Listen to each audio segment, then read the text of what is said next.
All right, everyone, welcome into another edition of Ohio State Buckeyes Live. As you can see on the bottom banner, this is show number 45. That means for 45 consecutive weeks, we've been talking Ohio State football regardless. And we've got Kevin Noon on the line from Buckeye Grove down at the bottom. Steve Hellwagon, center square, playing Paul Lind. For those of you who could possibly reference that far back, I know I've dated myself immensely there. Steve Hellwagon from Bucknuts, and of course Tony Gerdeman from the Ozone. How are we all doing today? Doing great. Doing pretty good. All right, let's kick it off with Steve concerning a recruiting conference call that was had that I am very interested to hear the state of, and let's go forward with that, Steve. Oh, can't hear you, Steve. Okay, there we go. There we go. That better? We got you.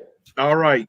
Had an opportunity to talk for 45 minutes today with Mark Pantoni, the recruiting coordinator for Ohio State. And obviously, he has been there now since Urban Meyer arrived way back in 2012.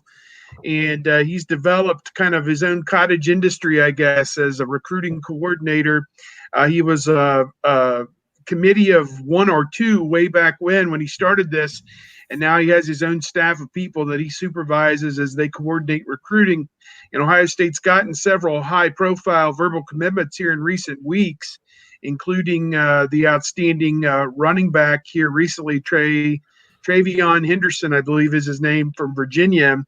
Tremendous prospect. And Pantoni was asked during the conference call today how Ohio State has been able to maintain this type of a momentum with the recruiting class that they are signing. They have the number one class right now on paper here on April the 3rd, but obviously that class will not put pen to paper for another 8.5 months. It'll be mid-December when the 2021 class will be signed. So long way to go until this cycle comes to an end, and obviously Ohio State off to a great start.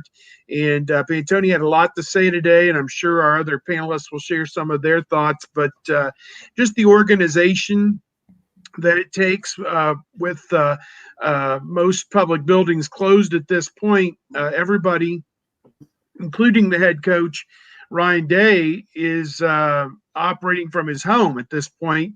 And so it takes a lot of logistics and a lot of technology to put in the hands of the assistant coaches to continue recruiting the top prospects during this period when we're all on somewhat of a hiatus, obviously, with reside in place orders and everything else that's going on because of the coronavirus. But very telling stuff today, I thought, from Mark Pantoni, the recruiting coordinator. So, Kevin, what did you take from today's call? I had the chance to ask Mark about this 2021 class and the fact that Ohio State was able to get 2020 put in the barn pretty quick. They only had one player who signed in the late period, so they had everybody else, 24 of the 25 members, signed in the December signing period. And he did say that it really allowed them to turn the page and focus on 2021 and get things really going there, even though you really do start September 1 of their junior season in terms of the contact when the NC2A rules allow that. But, it even goes earlier than that in terms of going out to the schools and watching practices and things along those times during the evaluation period. And then I also asked him a little bit about, does this kind of put you behind in 2022? Because even though you guys are sitting with 15 at this point, still a long way until signing day, you're losing the April evaluation period. There's a very real chance you're going to lose your camps and not be able to have guys come in there. I mean, when we talk about camp offers, Darren Lee was a camp offer. Terry McLaurin was a camp offer. Guys that maybe haven't checked off all the boxes yet. And he did talk about guys not checking off the boxes, but really the focus is on 2021 right now and trying to figure out what's going on there. And then something else I kind of took away too is a lot of people are starting to talk about it. Should there be a change to the recruiting calendar? Should we maybe do away with the December signing period this year just because we're losing so much of the time? And he didn't really seem on board with it today, but those types of discussions will have to be had later once we really know what's going on. One of the things that interested me was what Kevin was asking Mark Pantoni about was you don't have these evaluation periods, and Pantoni said, yeah, they have boxes, figurative boxes rather of, what players can do. And now they don't have the opportunity to, he said there are players out there that they just needed one more box to check, and now they can't because they don't have that spring evaluation. So they're going to have to do what the NFL is going to have to do, and that's base pretty much everything off of film. And, sure, Ohio State has seen some of these guys in person or in past camps last year, but now they're going to have to base a lot more on film. And then one of the funny stories that Pantoni told is now with the coaches having less to do, they are evaluating 2022 kids. And Kerry Combs, the defensive coordinator and quarterbacks coach, told Pantoni earlier this week, like, these guys aren't very good. And Mark had to remind him, well, you're looking at high school sophomores. You're looking at 15-year-olds. You can't project that. You can't evaluate them as if they were high school seniors or juniors. You've got to find things that you like about them and go from there. So it's probably a pretty interesting and new learning process for the coaches, or they're having to relearn stuff that they used to have to do way back when, because it's a lot of it is Pantoni and his staff bringing the early kids in, the 2022 kids, and saying, hey, look at these guys. And now the coaches, as Ryan Day said, they're doing a lot more evaluations now. And they're seeing, I guess, not a lower class of players, but they're just seeing more of the younger guys. And they're having to kind of resettle what they look at, how they view things, and how to project where they'll be in, 2 years, 3 years as a high school freshman from what they're looking at right now with the 2022 guys. That's what I find interesting in the process in general, not pertaining to this particular situation, but just year to year to year in evaluating and having to make commitments to a certain extent as a program to a player, as the player does to the program before the senior season. And then I would love to be in those conversations, amongst those conversations regarding the high risers in the senior season, the guys that take off versus the guys that disappoint, and that they had highly ranked that they back off of, and how they massage that in regards to the pressure put on or the easing off, and how they figure out the numbers and the whole dynamic. That's a valid point. And I've been tracking this for over 20 years. And I go back to the 90s when it was almost unheard of for guys to get offered before the start of their senior year, maybe in August of their senior year or September. Some offers would start coming out as guys are starting to back up what they'd done as sophomores and juniors in the beginning of their senior years, when things would really heat up. I think in 1994, I think their first commitment came around the time of the Michigan game for the 95 class. And then a year later, they took a guy, David Mitchell, who was a defensive back from Westerville, at their summer camp for the following February, like 9 months out. And that was 25 years ago, kind of how it was done. Well, it's so accelerated now. And part of that is the ability to get underclassmen into your camp, onto your campus for visits previously, and to get those kids in for games. I was looking through some of the photos our photographer shot at some of the games, and I've thought about going back and cataloging, which underclassmen were at those games and those kind of things, just as a reference point of some of the younger guys that they'd already, had in for games, because they can't have anybody on campus right now for spring practice, which was always a popular thing. When high school kids were maybe on a spring break, they'd pop in during that week for a spring practice or a Saturday practice, or the spring game in April. We're always, which would be coming up a week and a half from now, or I guess next Saturday would be when it was supposed to be. Those were always popular times to have a handful or a dozen or 25 key prospects come in for visits, and none of that's going on right now. So they're kind of living off past connections with these guys. The coaches are FaceTiming, Zooming, however you want to correspond with prospects. And the good thing is everybody's got a lot of downtime right now. I know my kids are going to class online, but otherwise a lot of downtime to spend talking to college coaches, I assume, for some of these kids. So maybe some relationships are being built remotely, I guess, at this point. But it is an interesting time, and I agree with Kevin. It's going to be interesting to see how the NCAA and college coaches respond when given the all clear by our government that you can visit campuses again and coaches can go back out on the road, or however that's going to look. It's going to be a real interesting time to see how people play catch up. Yeah, talking about just how it's accelerated. I remember when I started with Rivals in the mid 2000s, the aughts, if you will, and that first spot was always kind of a big deal under Jim Tressel. Who was going to be the first junior to jump in? I remember, it was like a Beanie Wells type guy or whatever would commit like the day after the February signing day and would be that first commit. And now, at least at this point, Ohio State doesn't have any 2022 commits. We see a lot of schools that have already gone that far ahead. I mean, I don't think Ohio State is probably that far away from getting, really to that point or whatnot. But, with that being said, we certainly have seen quite an acceleration, and that kind of moved with the early signing period and where you are with all of that, and there's going to have to be a point, I think, where the NC2A is going to have to come in, and Mark Pantoni touched upon this a little bit. Come in and maybe slow the process down. You got these vanity offers going out to junior high school kids and whatnot.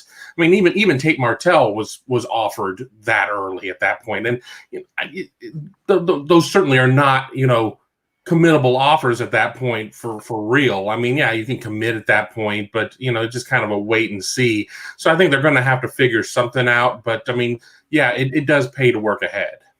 Well, I go back to Urban years ago was lamenting how fast and how quickly recruiting was moving because they wouldn't be able to evaluate Ohio high school seniors. They wouldn't be able to see their senior year because these guys would want the offers before their senior year. Like Mitch Trubisky was, I'm not going to come to an Ohio State camp. I shouldn't have to. You should offer me now based on my junior season. And so this is also a state without spring football. So it's known for being plenty of late blooming, and to not be able to really get those guys. And, now they're being forced to decide, do I sign early or do I wait and see if Ohio State will come calling between January and February in like the 6 weeks between the signing days. And then Kevin was talking about the early offers. I was talking to Julian Fleming's high school coach this week.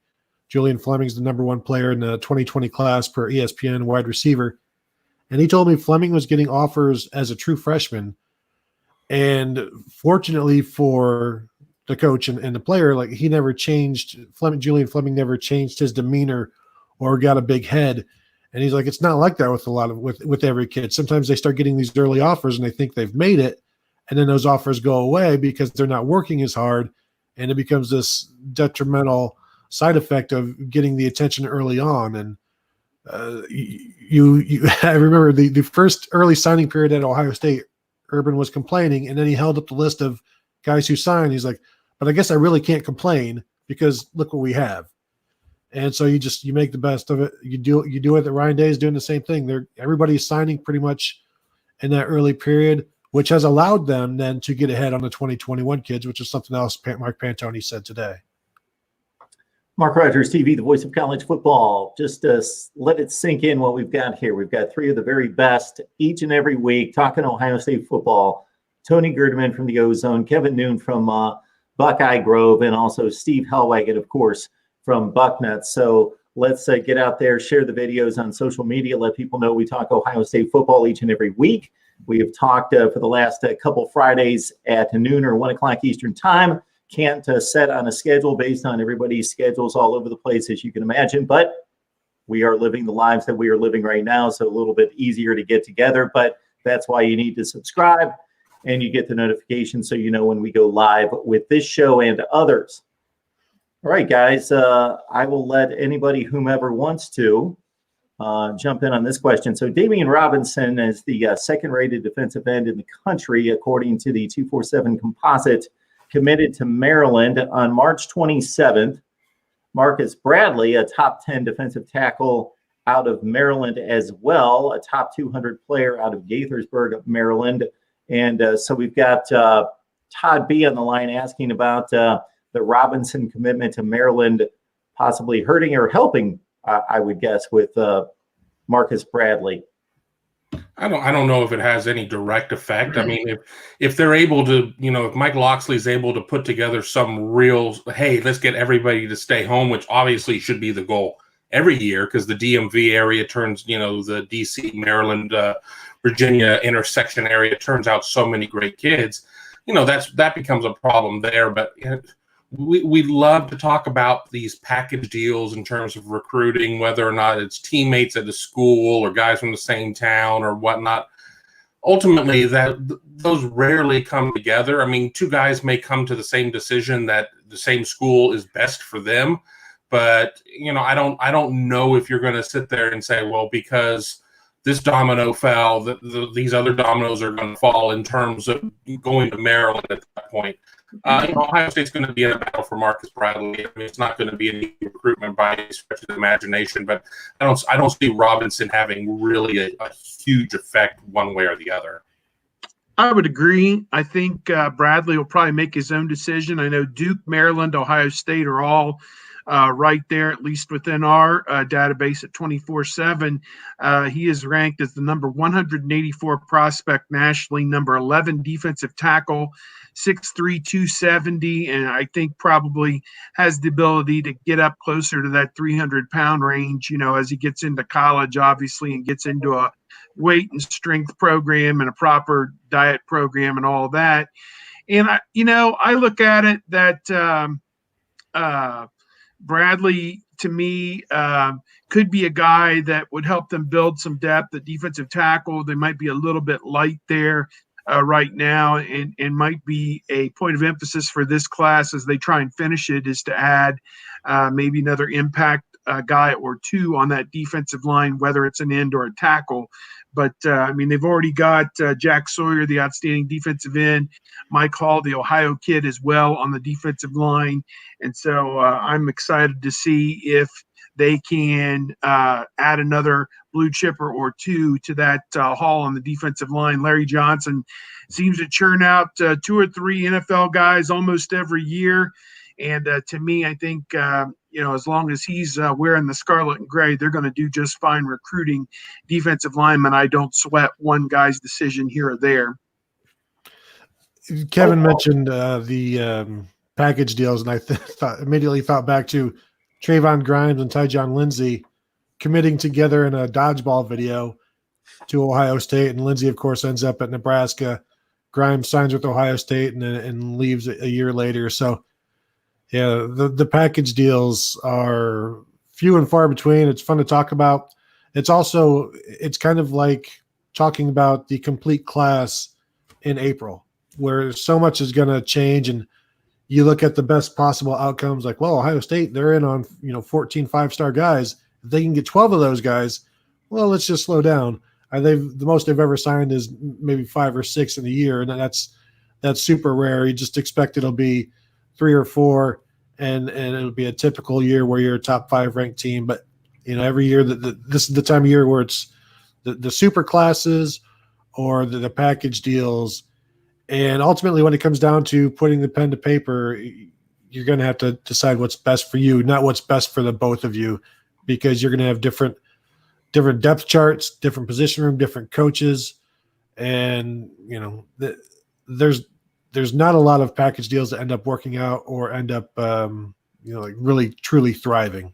I mean, if somebody quickly looks at the list for Ohio State's commitment class and they see Kyle McCord and Marvin Harrison Jr., both teammates at the same school, not a package deal. Mm-hmm. Kyle McCord came on first, had to recruit Marvin Harrison Jr. I mean, I think that all things being equal, Marvin Harrison Jr. was going to end up at Ohio State, but it wasn't a package deal, even though, it's the quarterback and the receiver at that point. They each had to come to their own decision. It happened to be the same decision. Now they're in the same class, but it was not some concerted effort. I guess this would be an impossible metric to come up with, but I would love to see it. Again, impossible because some kids commit to 8 schools. But I would love to know, what is the percentage of commitments that are followed through on and signed? I would love to know, because then we could take these commitments a little bit more seriously or less so if we knew 70%, 90%, whatever the commitment rate was versus the signing. But for somebody to do that would be pretty exhaustive, I'm sure. It's probably about 20% at Kentucky. Everybody commits to Kentucky and then turns around and ends up somewhere else. I mean, it's just kind of how it works. I think Ohio State probably keeps a higher percentage than a lot of schools in the SEC, where there seems to be a lot of movement.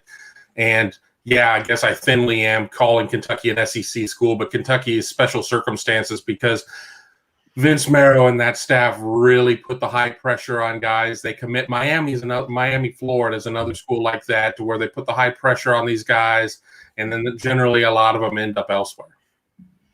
Yeah, in Kentucky, obviously, Mark Stoops has obviously taken the approach, I'm going to go north. Why try to duke it out with the Deep South and Alabama and Auburn, Georgia, etc.? And I'm going to look at Ohio, Pennsylvania, Ohio in particular, Pennsylvania and Michigan. He's even gotten up there, obviously, with the #1 player in this past class. So Kevin has set us straight on regards to Mike Hall is a top 10 defensive lineman out of Ohio. He's a top 4 player in the state, according to the 247 composite. And another one of those top 100 players. Is he transferring to IMG? He came out on social media that night and said that it was an April Fool's joke. I posted his tweet on my message board over at Buckeye Grove, and I didn't write a story because I looked at the calendar and it was April 1. It would have been a nice fit. It certainly would have helped Ohio State's cause at IMG, but no, he's not going there. But they're doing just fine recruiting IMG right now. I find it was a pretty cruel joke when sports writers are looking for any kind of sports to write about, and you see like, hey, that's something that I can go ahead and write about. It's like, holding out a picture of bread to a starving child, and here, you want this bread, and the child grabs for it, and it's like, oh, this is just a picture. You just printed this out.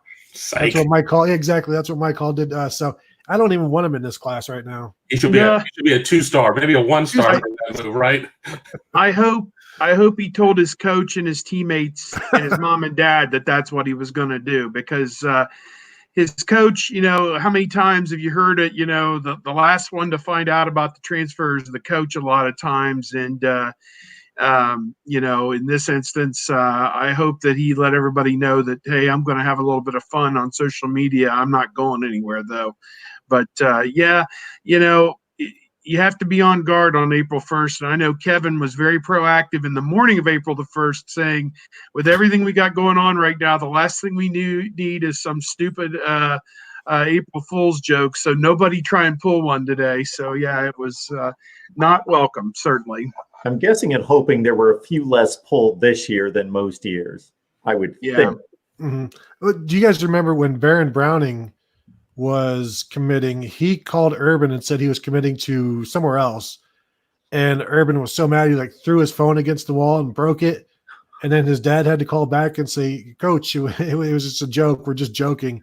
And I guess that's one way to get off the hook after you've angered somebody, and say, no, we're just, I'm a 5-star linebacker, I'm still going to come to your school, it's okay, you can deal with the broken phone. But yeah, and he's still not a starter. Yeah. So yeah, just be careful when you're pulling jokes. I mean, you might it might not go so well for you. All right, we talk Ohio State football each and every week with these guys. Steve Hellwagon from Bucknuts 247 Sports, senior Big Ten writer. Tony Gerdeman from the Ozone. Kevin Noon from Buckeye Grove on Rivals. 67 on the line. Please like, comment, share the videos, and give us, as James tells us right there, a thumbs up, which helps us circulate the video and works with those YouTube algorithms. That is a mystery to all of us. Re-ranking the classes. This is another thing that I would love to have somebody else do. Again, somebody else do. And I know that it's been done in vacuums for that particular program or team by various sports writers, but it needs to be done collectively, because obviously the rankings aren't in a vacuum. Has anybody taken on that kind of project? Let's look back 5 years and re-rank the top 25. I think Well- Ryan's done some pieces like that in the past, but I don't know if I've ever really. I'm generally running around with what little hair I have left on fire. I don't really have time to read national content. Well, I'm actually starting the first of a 30-part series looking back at OSU recruiting over the past 30 years. I had stacks and stacks of releases and magazines and everything that I've been hoarding. I think I'm a hoarder is what I would probably put it best. And I finally now have a chance with no football or no basketball to talk about, at least that's going on right now, to do some of these look backs. I'm looking at the last 30 years of recruiting. I've done 1990, 1991, and 1992 already, and the one I'm going to release today is 1992. And what was interesting was they had the number 6 class in the country that year. John Cooper had just gotten a contract extension. He was a little bit embattled because they couldn't beat Michigan to save anybody's life there at that point. But Gordon Gee stepped up and gave him a contract extension. And he was the president then of Ohio State. Before the tie or after the tie? This was before the greatest win ever, the tie. That came later in 92. But so I think he was 0-4 at this point. So the tie made him 0-4-1. But at any rate, this class, they had Corey Stringer, who was obviously a can't-miss guy, one of the very few guys who started on the offensive line at Ohio State as a freshman, and some other key guys like Lorenzo Styles, who started for a couple years, went to the NFL. But they had a couple throw-ins in this class. Eddie George from Fork Union was not a heralded recruit. And Terry Glenn, who had took him about 3 years to finally populate once he got his academics under control. But both those guys and Corey Stringer, they were all Americans at Ohio State. And so this class at number 6 on signing day, actually, and there's a ton of other guys who started for Ohio State out of this class as well. I won't bore you with all those details. You can read about it later. But in my opinion, this is a class that on the back end with a Heisman Trophy winner, various All-Americans, high NFL draft picks, et cetera, would have to be a top 5 class coming out based on the results. So they helped OSU win a couple of Big Ten championships, beat Notre Dame, won the Rose Bowl when they were fifth-year players. So some interesting things to think about that, as Mark Pantoni said on the call today, you have the number 1 class right now. And he's like, well, I prefer to look 3 years down the line to see exactly what we got out of that. And that's probably, that Bosa Elliott class 3 years in hindsight looked pretty good. Not sure exactly what they were ranked, probably in the top 5, I presume, on the day they were signed, but even good or better, perhaps in hindsight, with a national championship. It's funny that Steve is doing a 30-day series on this. I am as well, as soon as Steve's series is over and all of the research is done. So there you go. Great. You're going to correct all of Steve's mistakes. Is that what you're going to do? I'm going to do it right. Do you know what's crazy? The people who follow Ohio State football and recruiting, I left one name out of the 1991 I did yesterday, a tight end by the name of Cedric Saunders from Sarasota, Florida. He started 3 seasons at Ohio State, and guess what? I left his name out, and somebody called me on it. Something from 1991. Somebody knew that I had left out a guy's name from the class. This is the level, as what we used to say when I was at Buckeye Sports Bulletin, and people would call in and say, is Randy Moss coming to Ohio State? We would have these guys call the office around the clock looking for answers on recruits, and we would refer to them as recruiting yahoos. That is the level of recruiting yahoo that is still out there today, that knew all about the 1991 class. That I forgot, an obscure tight end. He did start, but my goodness, that name, I had to go look it up to put it back in the story. So yeah, that'll give you the level of devotion that we are dealing with at Ohio State. Don't make a mistake, Tony. When you rewrite my stuff, don't make a mistake, because they'll call you on it. God bless the Yahoos. At Buckeye Grove, we don't call you recruiting yahoos. We call you paying customers. Yeah. So come on board. See, I'm going to let Steve write it. I'm going to let the commenters fix it, and then I'll have everything perfect. when our phones were ringing around the clock and they weren't calling to subscribe, we called them yahoos. Yeah, I know. I get it. No, I thought it was generally the snowbirds calling in to move the magazine from Yes. Ohio address to their Florida address. After the Michigan game, they'd stay through the Michigan game, and they'd move to Florida, and then about the time of the spring game, it's time to come back to Ohio. So, Beachy PO Football Funk, and if I know who this is, they've changed their handle about 18 times, but you are certainly, just like Kevin would say, the Yahoos versus the paying customers, whatever the terminology, it depends on the dollar sign. So we will gladly post your trash talk or your insults to Ohio State football if it includes a dollar sign in front of it. So thank you so much for the contribution to the channel. MarkRogersTV, the voice of college football. We talk Ohio State and college football across the board. We're in the middle of a scheduling preview series where I'm making my record projections for the next season. Got a question for you guys. Just so I've run the numbers on this, and I'm a bit surprised. How many teams in the Power Five, those 75 teams in the Power Five, do you think from 2018 to 2019, and the same held true from 2017 to 18, either increased or decreased their win totals by at least 3 games? Out of 75 teams, how many do you think had what I would consider to be a pretty drastic change in their status from, let's say, 6-6 to 9-3, or from 5-7 to 2-10, where their win differential changed by at least 3 games? I'll say 10. I'll 6. say 5 or 6. I think like a Wake Forest, I don't know what they were the year before, but it seemed like they were on their way to having a pretty good year, and I know they fell apart at the end. I'm just trying to think of examples off the top of my head of teams. I think West Virginia may have been improved a little bit. I don't know. So it would be 20 teams out of 75 this past year, and it would be 23 the previous season. So that surprised me, because I generally think whatever program you are, elite, very good, on down the line, you pretty much generally stay there. And college football is the most predictable sport. And I think when it comes to the elite during this college football playoff era, that would be true, but I was surprised. So just think back 1 year in the Big Ten, 5 of 14 teams in the Big Ten, more than a third of the league, it changed by at least 3 games, meaning Minnesota went from 6-6 to 10-2.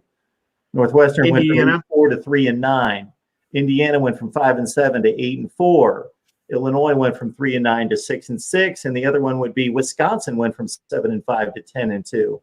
So it surprised me that more than a third of the Big Ten and 5 ACC teams out of 14 had a win differential of at least 3 games, either increasing or decreasing from one season to the next. I wonder how much that has to do with getting the bad teams at home or being able to beat them on the road, and how the schedule plays into that, because it doesn't necessarily matter where you play the good teams, you're going to lose to them. But if you get the bad teams at home, you're generally going to beat those. And the year before, maybe going on the road, you couldn't. So I don't know. It's interesting that there's so many. How many of those, was it mostly bottom of the ledger of the second half of the teams, or was it a mixture, or what does the makeup look like? In terms of increasing and decreasing, that would be this last season, 12 of the 20 increased by at least 3 wins, and the other 8 decreased by at least 3 wins. But did they finish upper division or lower division? Like how many? Yeah, I would have to go back and look at that. See, this is the stuff I need to know, Mark. You're going to have to let me roll out my series, and then you can. Thank you. Just let me know when you're done, and then I can convert that into content for me. Thank you. Also have a series coming out here soon in which I will be. Me too. Reassigning. You got a series coming out, Tony? What's that all about?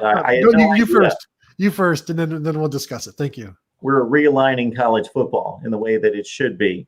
We're adding a 6th power conference, and we've got everybody geographically and historically set with those purposes in mind. I'm digging up videos that I cut 3 years ago that everybody forgot about. Not that they remember them for more than 3 hours or at all, but we can dig those back up and send them out there. Are those 12-team conferences, 16-team conferences? They're 12 teams. I snuck in a 13th a couple times. I cheated. Couldn't get it exactly the way I wanted. But we've got Notre Dame smack dab in the middle of the Big Ten, geographically and historically, with rivalries with Michigan, Michigan State, and Purdue. So, damn it, Notre Dame should be in the Big Ten. But they're in the ACC. What's happened in Nebraska is why you'll never see Notre Dame in the Big Ten. Because of the academic situation? I don't know about academics. I just think that when you have to line up and play the same 6 or 8 schools every year, which I know that they do in a sense. They play USC and they play Stanford and then Boston College and whoever in Army and Navy or whoever. I mean, but when you have to play and they're in the same footprint as you, I don't know. It is so much more difficult. You have to be truly elite. I think their program, for them to have made the playoff and to make the championship game the year Ohio State couldn't, whatever year that was, 2012, and then to make the playoff here recently. I mean, they've played at nearly an elite level. They've played Georgia and Clemson basically to draws in the regular season, and then didn't come back and play very well in the postseason in the Clemson instance, I guess. But at any rate, I don't know. I just think that you get worn down. I think Nebraska, is an example that, as Kevin has pointed out, they can't recruit Texas like they used to because they're not playing on television in Texas like maybe they were when they were in the Big 12. They're more of a Midwest program now, and they can't get the talent that they want to come to Nebraska and play. I just don't know, again, Notre Dame is an adjunct member of the ACC, playing 1 or 2 tough ACC teams, and then the dregs of the conference, a couple, 2-3 games a year. I don't know if that is representative of what that would be like if they were a full-time member. They're 2 tough teams, the ACC. I thought it was just Clemson. Kevin, you beat me to the punch. I'm trying to give them a little bit of the benefit of the doubt, guys. Don't bend the facts just for a good narrative. The ACC is 1 team. Yeah. Look out for North Carolina this year. Maybe. Sam Howell, baby. I'll give you that. I mean, let's just have a season. Let's just have a season. Let me see it. And, yeah, I am buying on North Carolina, but, I still look back to last year and their moronic decision to go for 2 and the play that they called against Clemson. I may deduct points still for that in perpetuity. Fair enough. It was a dumb call. I like to go for the 2, but the play call. All right. We've just posted a video with Steve Days from Michigan Podcast talking about the perceived talent difference between Ohio State and Michigan. He doesn't think it's very decided. It's quite the conversation. Dale Sherm asking what would get Jim Harbaugh fired this year.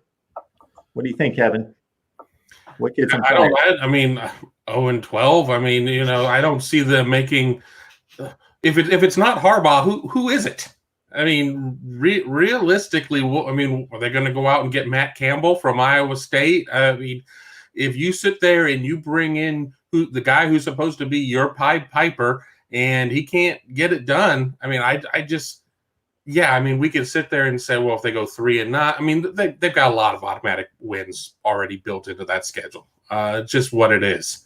But with that being said, I don't think they could have a bad enough season, barring something really crazy happening. I don't like whistling through the graveyard and saying, a scandal or anything like that, but it would take something pretty dramatic. And, honestly, if I'm an Ohio State fan, why would I want to see a change? Why would I be pushing for that?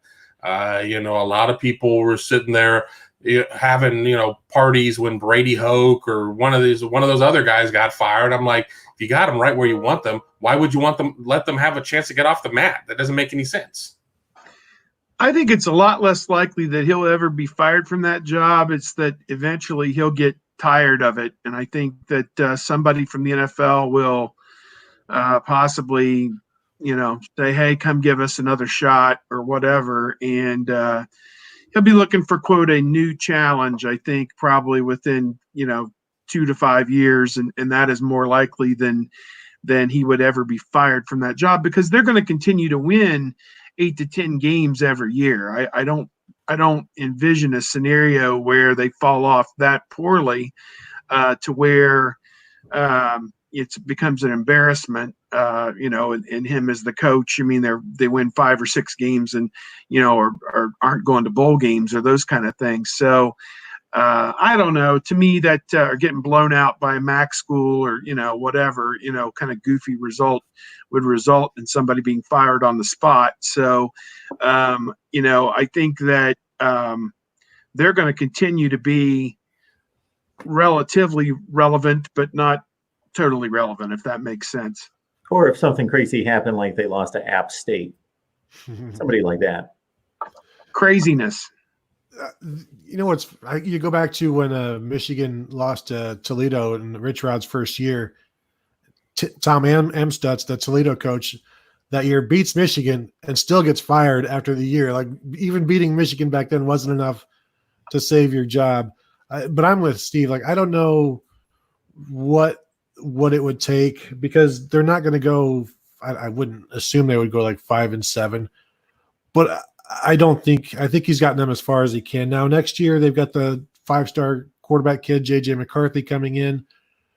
But we've seen the track record with Michigan quarterbacks for Jim Harbaugh is terrible. Well, it's not terrible. It's not as good as it should be. Not nearly as good as it should be. And the longer a quarterback is there, the worse they seem to get. Now, if you're talking about replacements, I saw Pep Hamilton did pretty good with the DC Defenders a couple of games in the XFL before that team tanked. Former Michigan assistant, he could walk right in there. He knows everybody. Pep Hamilton at Michigan. There you go. But really, anybody with energy would be better than Jim Harbaugh, because there's no energy with the program now, and it's stagnant water. And you need somebody to come in and stir it up, get it clarified, throw in some chlorine. I don't know. He's done everything he can, in my opinion, and really, there's no joy there in Ann Arbor. Similar to our buddy Pinero Piru 5, who joins us on a regular basis with seemingly a great attitude, if I can derive anything from what he states there in the live chat. Yeah, you feel bad for a guy like that. To you all, reading your work, keep pushing, and I'll see you in Columbus. And then comes the Go Blue.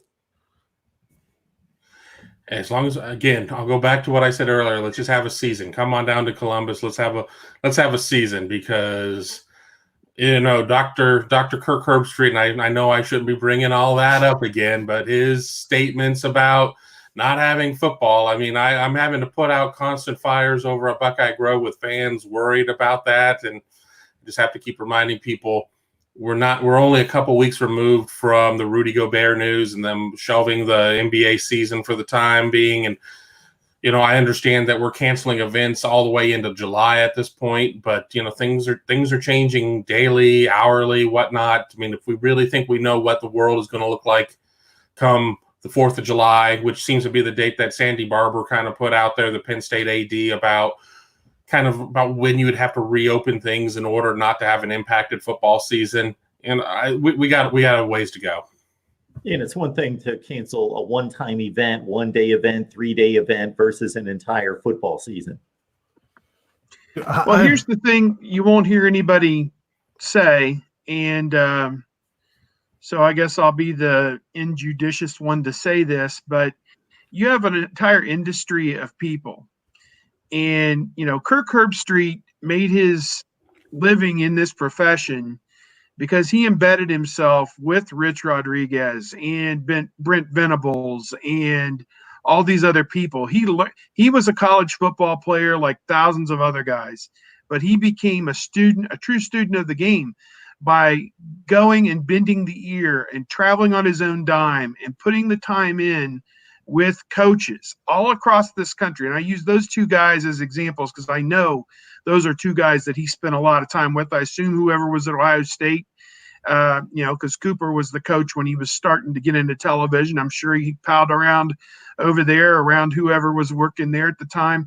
But he built his entire career off his relationships and what he learned from coaches in this industry, in this profession. Now let's fast forward to last week. Every one of those people who he had depended upon to help him get where he was in this profession, and granted, he put the time in, he put the work in, he made himself an expert on college football. There was no new wrinkle that's come out in college football in the last 20 years that he hasn't been ahead of and said, oh yeah, when I talked to Brent Venables, he showed me this, or that. Well, in some ways, he spit in the eye of all those people who helped put him on top when he came out and said that he didn't necessarily foresee there being a season in the fall. Now, certainly the ball could be rolling in that direction, and none of us can foresee the future. But I think what we're seeing, the reprisals that have come back over the top at him, the athletic director, Kansas State or Iowa State, and Brian Kelly at Notre Dame, and all these other people are like, you're one of us. And, yeah, you may be a made man and a millionaire many times over, but if there's no football in the fall, none of us are going to get paid. And that's a fact of the matter, because Ohio State's got a $200 million athletic budget. And if they don't bring in the TV money from Fox and ESPN in the fall, the money for the playoff in January, the gate receipts, probably $7 million a game. That's $50 million right there at Ohio State, and everything else ancillary that goes with it. How's Ryan Day going to make $6 million? How's Gene Smith going to make $1.52 million? How's Kerry Combs going to make $1.3 million? Madison $1 million, and on down. They're not. They just aren't. And we've seen schools that have already said that they're going to cut some coaches' salaries. Token effort as of today, certainly, but definitely where the ball is headed. I mean, if there's no football, there's a lot of people are going to be doing without in this industry. And I think that's why people have been up. Kyle Rowland, a friend of ours, is like, why are people all upset at Kirk Herbstreit? Well, because he's threatened, and I wouldn't say threatened is the right word. He's opened the question that there's a moral high ground to not playing football in the fall, and there's a whole industry of people who can't abide that. Yeah, I'm starting to work on something now where a series. Yes. Is it 30 part long? Of my own thinking, surprisingly. But where at some point, because everything runs on football. OSU's wrestling coach Tom Ryan was on Twitter urging people to stay home and talking about football. We talked to the tennis coach, OSU tennis coach, this past week, and he said the only thing he loves more than OSU tennis is OSU football. And granted, he was an OSU alum, but all of these coaches rely on football. And if there is no football, there is no women's lacrosse, there is no swimming, there is no this or that. Those things are going to have to be privately funded or by generous donors who have already built buildings. But everything runs on football. And at some point, the players are going to have to be put in a position where, hey, we need you guys to go out there and play. And it may be November, it may be December, but it's almost like they're going to be on the front lines to fund all of college sports. And athletic directors are going to be put in a tough situation where we always have to be about the player safety, and they are. But also, you've got at Ohio State, 36, 37 varsity sports. Now in the SEC, you've got 15, but there's still, you're funding so many other things, and it's more than football, where it's bigger than football. Even though football drives everything, you're going to have to ask these players, or can they even ask these players morally, we need you guys to go make this sacrifice and to be on the front lines of this. And, some might get sick. And then if what happens if somebody gets sick, then everything shuts down in that area. Or they're going to have to find a way at some point to put those guys out there so that they can make everything continue as seamlessly as possible, or because the money won't be there, as Steve said, without football. Most schools have two sports that are in the black, maybe a third. If down in the South, baseball may turn turn a profit, I mean, or whatnot, but you're really not looking at anybody with more than 3 profitable sports. And when you have 36 sports like Ohio State, or 20 like this school, or 24 like that school, and with Title IX and everything else, I mean, it's not like you're just going to be able, and I don't want to get into a huge Title IX discussion and say, well, we're just going to, gender regardless, cut like the bottom 6 sports in terms of the ones that are the furthest in the red. You're not going to be able to do that either. So, yeah, I mean, there are a lot of problems that, at some very high levels that they're going to have to figure out if the season is impacted and they have to slide it, or, God forbid, we don't have a season, which is something I still really refuse to allow myself to give a lot of thought to. Well, and again, I'm not expert on infectious diseases. I only play one on the internet. It would seem to me that by social distancing and everything that we're doing, they're trying, it's like a wildfire or a campfire that you're trying to tamp it out by isolating the flames and tamping it out. And how far tamped out does this thing really need to be before it's safe to come out of our homes again? I think is something I don't think anybody's really said yet. It's April the 3rd. Sandy Barber, which I give her a lot of credit for what she said, that we kind of need 2-month run up with everybody just showing up sight unseen and not having any kind of organized workouts. Nick Saban said he'd like to see a 14-day learning camp, to replace spring football, which makes sense because that's, again, we talk about installation. So you're talking about early June or early July to stay on schedule. And is within 3 months this thing going to be tamped down to where there's just a few embers here or there that are so isolated that the society as a whole is now safe to return to normal activity? And I think we have to be very hopeful. And again, this is just my impression, what I hear, but I think you have to be very hopeful because we don't have a vaccine for it and may not have one for a long time to completely stamp it out. And without that, maybe some of what Kirk Herbstreit has said is valid. 2 things I will throw in off what you guys are saying. This is giving the NCAA cover to kick the name, image, and likeness can down the road. You watch their reactions to this. It's always, we are studying, we are talking, we are considering, we have kicked it back to our athletes to give us their feedback. We have thought about this in committee. Well, the committee can't meet right now because we're all on our own campuses dealing with issues. This has given them the cover they need to kick that can. They're going to kick that can as far down the road. Remember, this thing was settled by the California legislature last year. This is coming. They can't stop it. And if they do, they're subject to federal lawsuits for discrimination if they try. They are prisoners of inertia at this point, but they are doing everything in the interim to kick that thing down the highway as far as they can. And this gives them the cover to not deal with it for the next 5-6 months. Well, we had all the upshot. Well, now we got the run up again. We don't have time to deal with it right now. They better come to Jesus on that issue because that's one that's going to bite them sooner rather than later, in my opinion. And the other is what Tony brought up. Okay, now it's clear. Okay, it's all clear. Football guys, get out there. Can they do that without saying, okay, we're going to have volleyball games the same day, soccer games the same day? It'll be really interesting to see if they prostitute, for lack of a better term, the football guys and throw them out there to start making the money and then say, well, it may not be safe for, all these other people, soccer, volleyball. Then we'll truly know that they are prostituting the football players, as we've known for decades. But that's something. It has to be an industry, sports industry wide thing.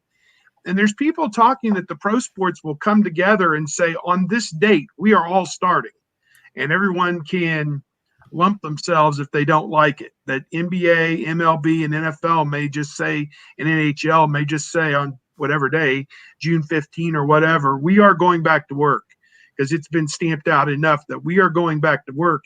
And that may give NCAA some cover as well. But complex issues, no doubt. The Kevin mentioned not wanting to talk about the end of the season. I just put a poll on Twitter asking Buckeye fans if they would accept a loss to Michigan this year if it meant that the season would happen with no restrictions and no delays. Do you know what the what that poll looks like right now? Anybody want to take a guess? 100-0. No way we're losing to that team up north. Surprisingly, it's only 88% to 12 saying, yeah, no, I will not take that loss. No, thank you. That's funny. I'd rather have no season at all than a season with a loss to Michigan. That is well stated, Tony, because I've been asking people the last couple of call-in shows, what would you give up? What would you pay? What would you sacrifice to guarantee a college football season for 2020? But that is the dilemma right there. That is the one to pose right there. Ultimate sacrifice. All right. It's been a great discussion. Tremendous job, you guys. I unfortunately need to move on, but thank you so much. And I hope everybody out there appreciates the hour plus that we are given by Kevin Noon from Rivals, Steve Hellwagon from Bucknuts 247 Sports, and Tony Gerdeman from the Ozone each and every week to talk Ohio State football and beyond. And Steve, just to give you the heads up so you don't trip up on this one because you missed on Cedric Saunders, Yakov 22 is reminding you that there was a running back taken out of Euclid 30 years ago. So don't miss him. You may bypass, you may miss on him as well. No, we had Robert in the 1990 analysis, and obviously, he had a great 2-year run there at OSU and went on to the NFL, Minnesota Vikings. And he was that 1990 class. Joey Galloway was in that class too. So they had some winners in that class in 1990 as well. And Robert Smith, of course, with a very unusual, great freshman season, sat out 91 and then came back and had the big 92 season, capped off with the tie game against Michigan. And there you go. Ohio State Buckeyes Live is in the books for edition number 45. Guys, we appreciate it so much. Yep. Have a good Take one. care.